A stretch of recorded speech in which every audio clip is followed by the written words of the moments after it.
We're celebrating 20 years of the Michigan Chronicle's Pancakes and Politics. 2 decades of tackling critical issues in business, politics, and the community.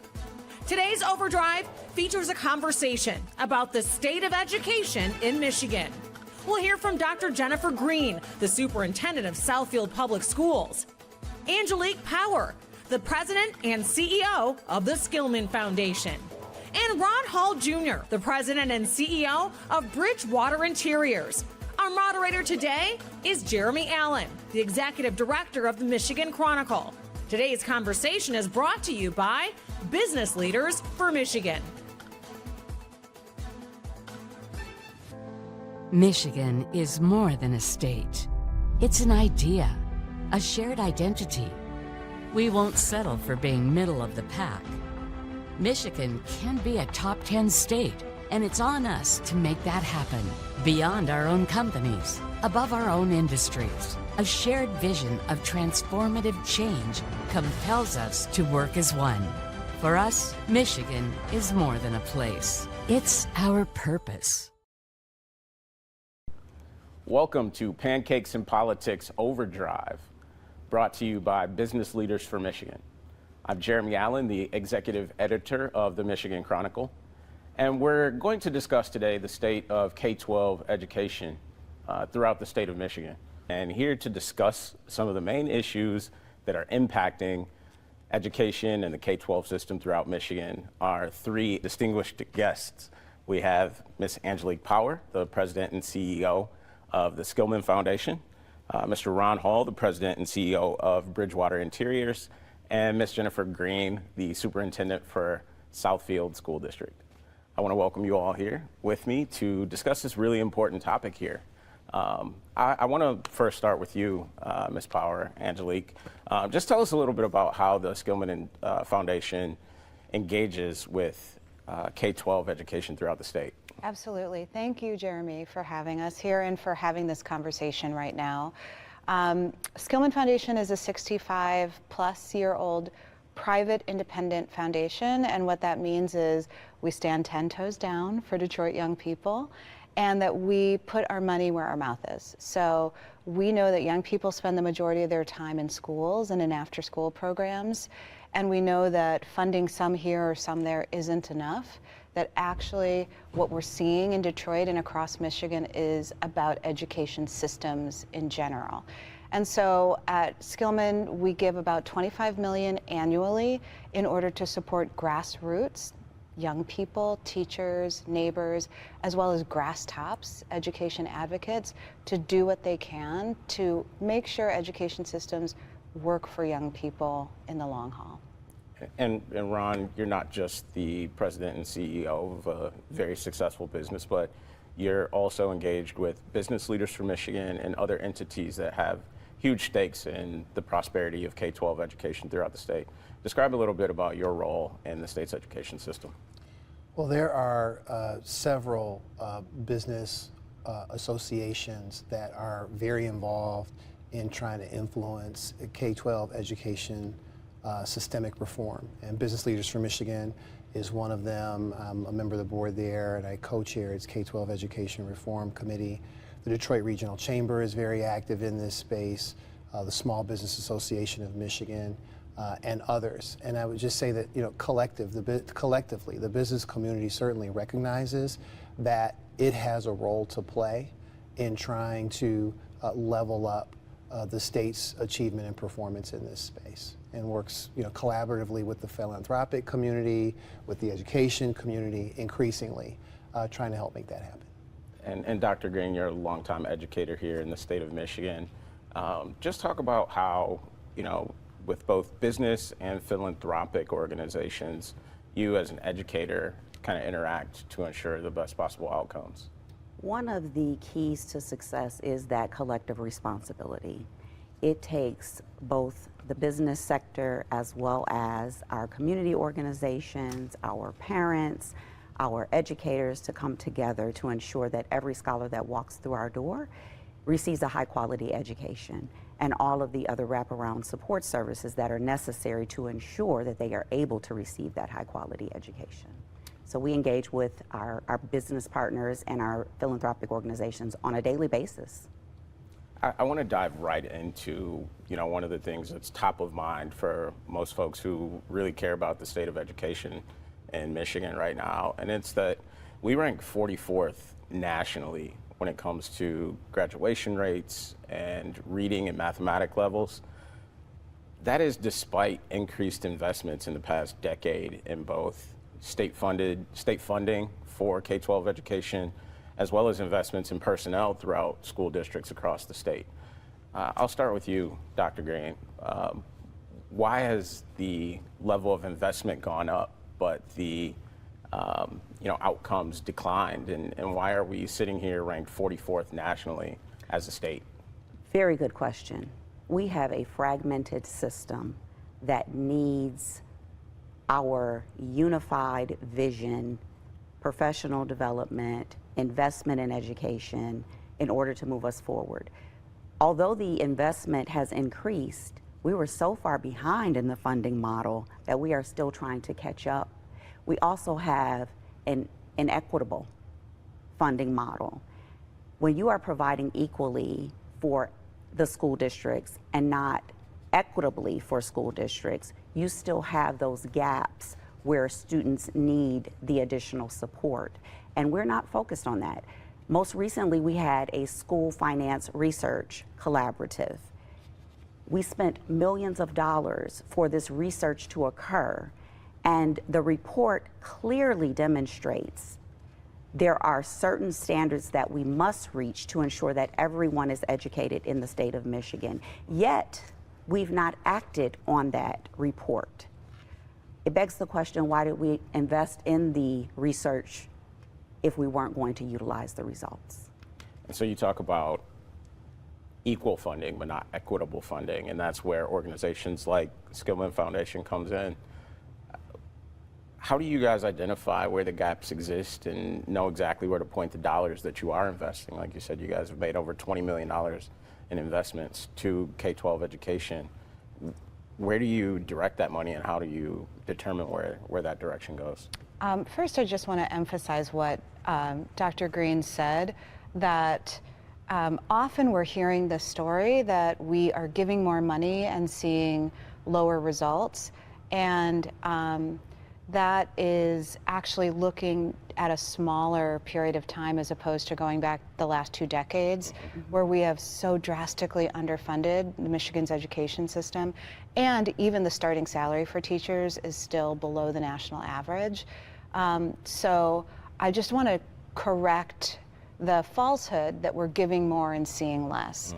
And so if you have parched ground and then you plant a few seeds, and then you expect them to bloom in 2 years or 3 years, and then you say, well, the seeds aren't working, you're missing the whole point of what the system looks like. What we do is we actually listen to educators. And so we don't think it's a silver bullet solution. We don't think that you can design a better education system if you do not have the folks like Dr. Green, if you don't have the superintendents, you don't have educators, and certainly young people. Families and parents that are helping to direct it.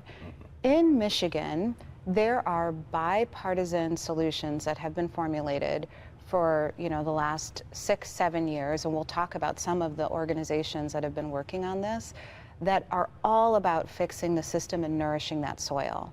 So we need a North Star. We need to be able to see what we want out of our education system, and then we need to have the structure around it, and then we resource it like we mean it, like we want it to actually succeed. But no matter, even when we do that, the places that are most successful recognize that students who need more should get more. And that's what we mean by equitable funding. And so we have a weighted funding formula that an organization, Education Trust Midwest, helped to really put forward, and a shout out to them for doing so. And so we have a weighted funding formula that's underfunded. I was really pleased with parts of the state budget this year because more money got put in for that. But schools are repositories of students who are carrying a lot of things inside those classrooms. And so we absolutely need, for students who have disabilities, who are coming from poverty, who are English language learners, we need to have a lot more money than we currently have. and Ron, you're with Business Leaders for Michigan again. There's been an extreme kind of focus on this where we rank nationally, because our national ranking in education can do a lot to attract business to the state of Michigan. I understand that there was recently a committee launched, or it's actually called Launch Michigan, right? Can you tell us a little bit about Launch Michigan and its goals? Sure. So Launch Michigan is a consortium with kind of a three-legged stool. You have philanthropy and Skillman Foundation led for the philanthropy sector, Business Leaders for Michigan led for the business sector, but also working with and supported by other business associations. And the professional education community is at the table. The state's largest union, the superintendent's representatives and so forth. And they've actually been at it for the better part of a decade, trying to figure out how to get everyone into the boat, as I like to put it, and rowing the boat in the same direction, because there's an increasing sense that one of the big problems we have in Michigan is that we don't stick to policy. We're a very purple state, and we'll have 4 or 8 years of one set of policies and then a reversal in 4 or 8 years of other policies, and that's one of the things that holds us back. And there's been a collective inability to have all key parties working together. And so Launch Michigan is an organization that has stood up to combat that. It formalized a couple of years ago, became a separate 501c3 of its own, as opposed to just a work program for these companies that had come together. And we like to think is helping to advance the ball by providing policies that can work, that speak to the concerns of various stakeholder communities. Now, you spoke a little bit earlier just about how independent the school districts operate. There's over 800 school districts in the state of Michigan, and we have a state superintendent who's going to be replaced at the end of the year, and there's very little kind of policy oversight in terms of elected officials being responsible for any of these 800 school districts. What do you think the goal of the next superintendent should be, especially in working in collaboration with the state and more local leaders to have more impacts on the outcomes of education? So they should start with having collaborative conversations with those doing the work in the local education agencies to understand the unique needs of the communities in which they serve. The local leaders know what their scholars need based on the data in front of them. And the schools, the State Board of Education and the state superintendent should work to support what the locals need and not create additional fragmented systems or more compliance for the school district or more unfunded mandates for the school district that prevent them from seeing success with the scholars in terms of achievement. And I also want to point out that there's a significant difference between achievement and student growth. If you look at our students in Michigan, they are growing. The achievement is not there because the policy is not aligned with the curriculum, it's not aligned with what's being taught, and it's not aligned with what's being assessed. Our children are learning, but it depends on what measurement you're utilizing to determine their achievement. And so when we discuss that, I want to point locally here to the city of Detroit, where rates are even lower than statewide rates in terms of reading levels and mathematic levels and graduation levels and chronic absenteeism, which is a whole other topic in and of itself. But Angelique, I want to point to you. We've heard both mayoral candidates speak really highly about how involved they want to be in Detroit's education and the growth of its education. There were mentions of chief education officers. Why do you think that's so necessary, and what do you think can be achieved with more collaboration with elected leaders and local leaders across the state? It's such an exciting time with both mayoral candidates talking about education as one of the top priorities. And at Skillman, we were really hopeful that this could be part of the conversation.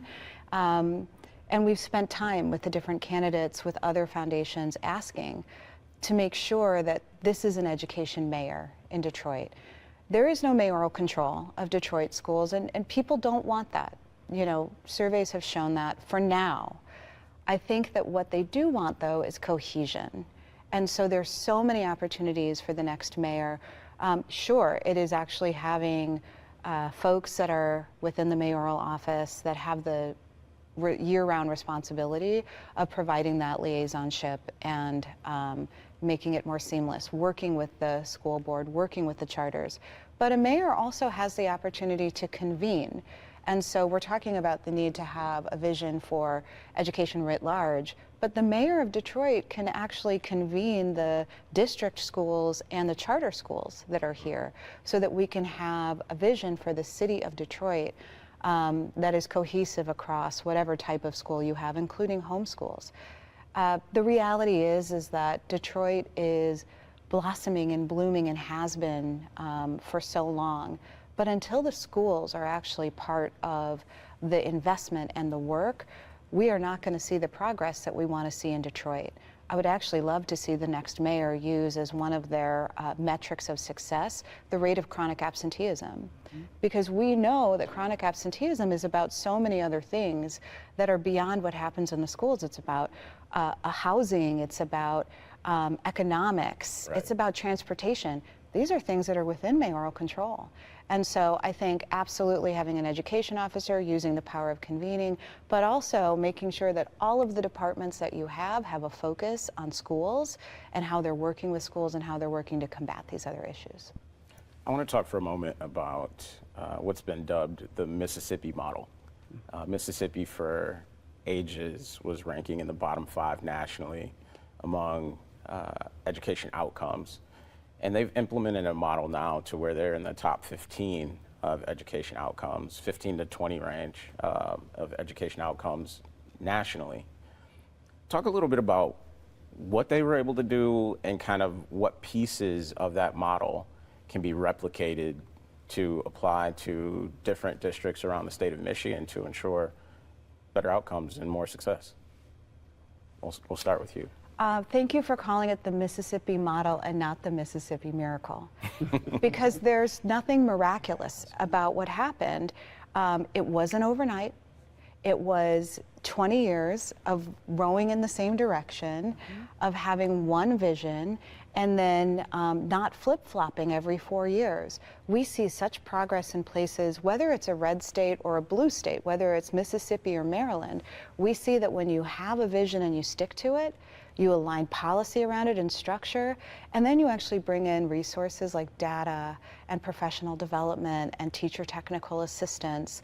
You find out what is working and what's not, and then you course correct, and then you resource it, that you are going to make progress. So that's one piece. The other piece I'd mention is that there was a lot of federal infrastructure help.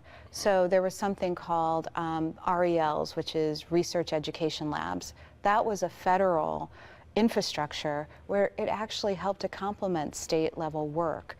That's been, basically defunded now with all of the changes that have happened at the federal level. So it's extremely important to have these partnerships and to row in the right direction. And to, I think it took 8 years of using the science of reading and really working on it with literacy coaches to then see Mississippi move up the ranks, and it moved 28 positions up the ranks in 8 years. But we have to stick to things for longer than 4. Absolutely. Ron, what are your thoughts? Yeah, I think you can't overemphasize the importance of getting all the stakeholder communities to work together over time.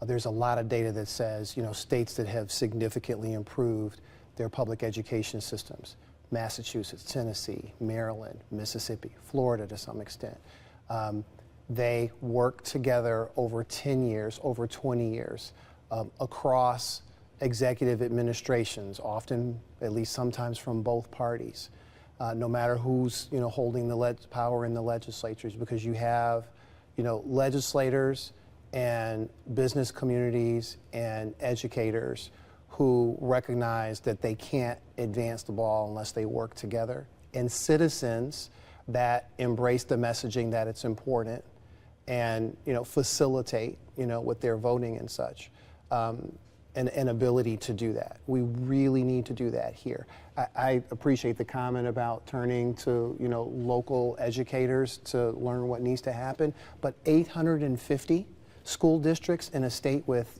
10 million people is way too many.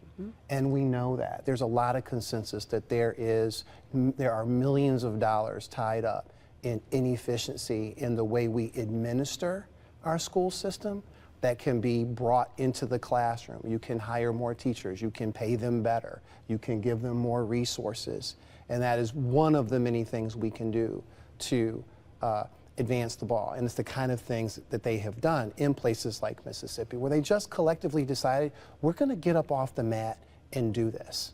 And everybody has stuck to it, and here they are. And here we are still talking about it. Yeah, Dr. Green, what's it going to take for Michigan to say, So it's let's very get off the interesting mat? to hear both perspectives, and I agree with both.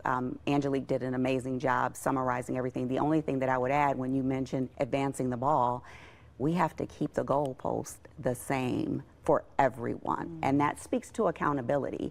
Angelique also mentioned the various types of education systems, public schools, public charter schools, home schools, etc.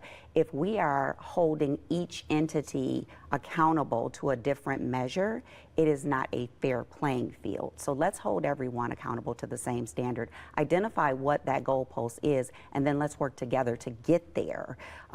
We have to do this. Our scholars deserve it. They are entitled to it, and we owe it to them today.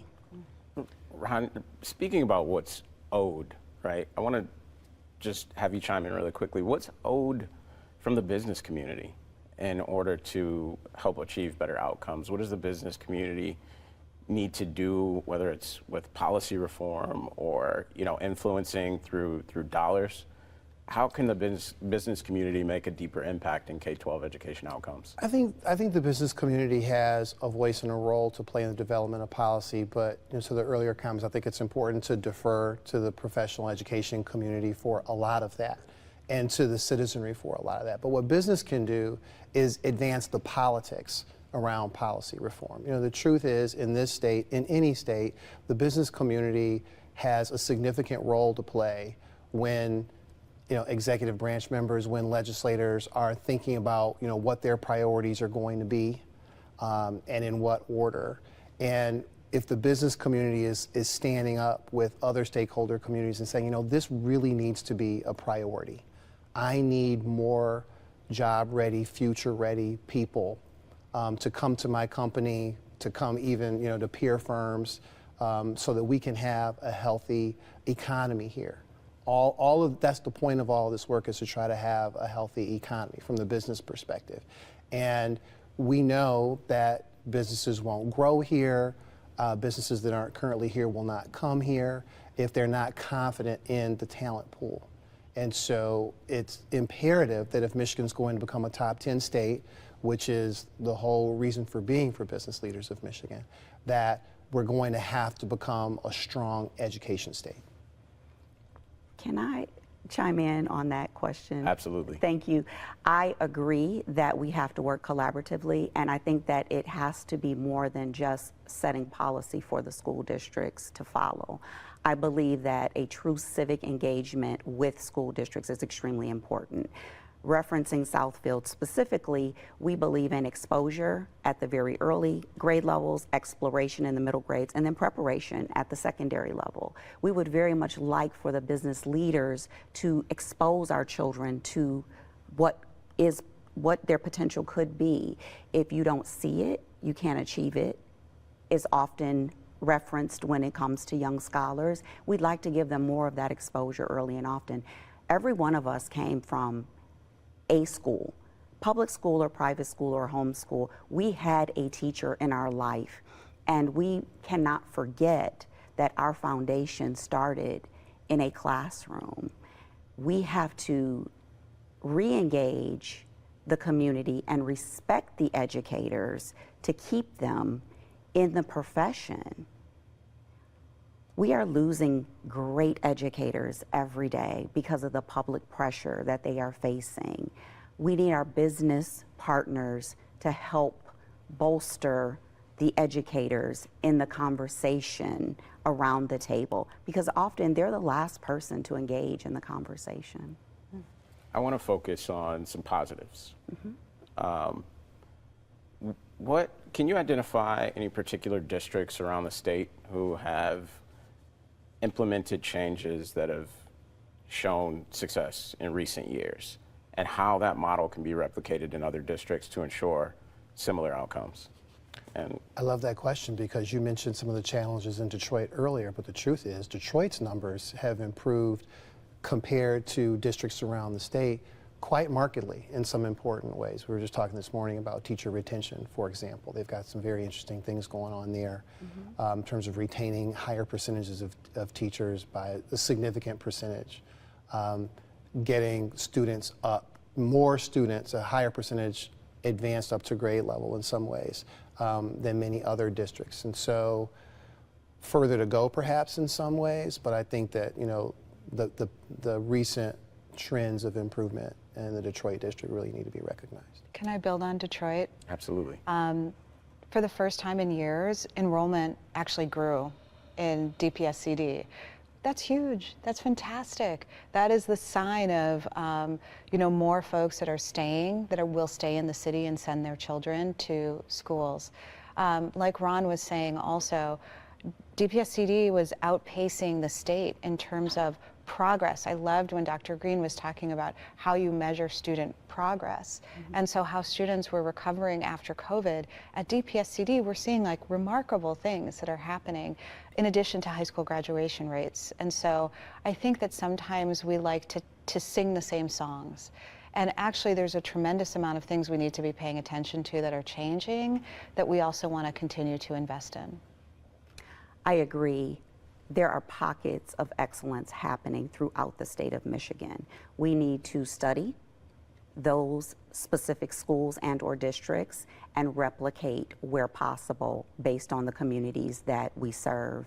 One of the things that we're doing in Southfield is that of community schools, whereby we've partnered with healthcare industry, we've partnered with business professionals, we've partnered with philanthropic organizations, and we're providing those wraparound support services. Regarding our attendance, we now have school-based health centers located in the school, so students do not have to leave school if they're not feeling well. They can go to the doctor that's down the hall and return back to class to receive their instruction. We have those extracurricular engaging opportunities for scholars. School has morphed into more than just that of academics. We are healthcare providers, we are social emotional support, we are after school activities, we are career exploration, we are pseudo parents in some regard, and we enjoy it as educators. We chose to work with young people, and we find no greater reward than seeing them be successful at graduation. And most times we stay in contact with scholars after they graduate. I can attest to that. I'm still in contact with so many of my K-12 educators throughout the years. But I want to wrap it up with this last question. Over the next 5 years, you know, there are going to be a lot of critical decisions that are made that will impact what the Michigan education system looks like. What are your thoughts on where we're going to be 5 years from today?